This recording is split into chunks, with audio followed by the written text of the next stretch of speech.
بسم اللہ الرحمن الرحیم۔ غریب و سادہ و رنگین ہے داستان حرم، نہایت اس کی حسین ابتدا ہے اسماعیل۔ تو عزیزان گرامی، سید الشہداء کی عزاداری کے سلسلے میں اور ائمہ طہار کی عزاداری کے سلسلے میں ائمہ طہار سے جو احادیث ہمیں ملی ہیں، ان میں سے آج دو حدیثیں ہم آپ کی خدمت پیش کرتے ہیں۔ ایک حدیث ہے امام جعفر صادق علیہ السلام سے اور ایک حدیث ہے امام رضا علیہ السلام سے۔ امام صادق علیہ السلام کی جو حدیث ہے وہ اعمال شیخ المفید، اعمالی شیخ المفید، اس میں پیج نمبر 175 پر یہ حدیث آئی ہے۔ فرماتے ہیں امام جعفر صادق علیہ السلام، من دمعت عیناہ فینا دمعتا للدم سفک لنا او حق لنا نقص نہ او ارز انتحق لنا او لأحد من شیتنا بوأہ اللہ تعالی بہا فی الجنت حقبہ، بوأہ اللہ تعالی بہا فی الجنت حقبہ۔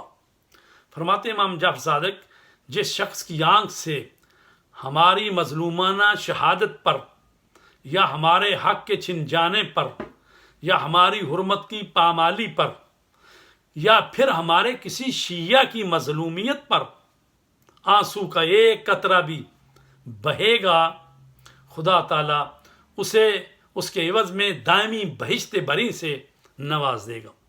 تو آنسو سے ایک قطرہ بھی نکلے سید الشہداء کی مظلومیت پر یا ائمہ کی مظلومیت پر، حتیٰ جو اہل بیت سے محبت کرنے والے شیعہ ہیں ان پر جب ظلم ڈھائے جاتے ہیں دنیا میں ہم دیکھتے ہیں، تو اگر ان پر بھی آنسو بہائیں تو اس کے بدلے میں اللہ تبارک تعالیٰ جنت عطا کرے گا۔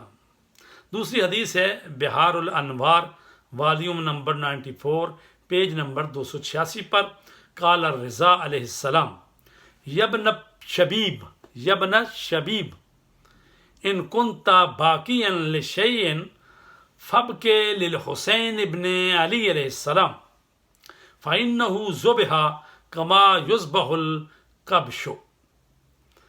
تو ابن شبیب کو مخاطب ہو کر امام رضا علیہ السلام فرما رہے ہیں، اے فرزند شبیب، اگر تو کسی پر رونا چاہتا ہے تو امام مظلوم حسین ابن علی پر گریہ کرو، کیونکہ انہیں اس طرح سے ذبح کیا گیا کہ جس طرح سے گوسفند ذبح کیا جاتا ہے۔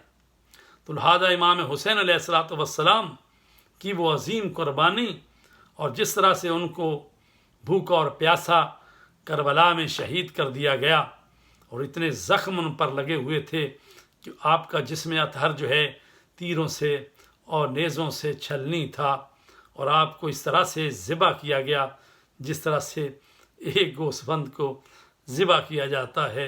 السلام علیک یا ابا عبداللہ الحسین، السلام علی الحسین وعلی علی ابن الحسین وعلی اولاد الحسین وعلی اصحاب الحسین، السلام علیکم ورحمۃ اللہ وبرکاتہ۔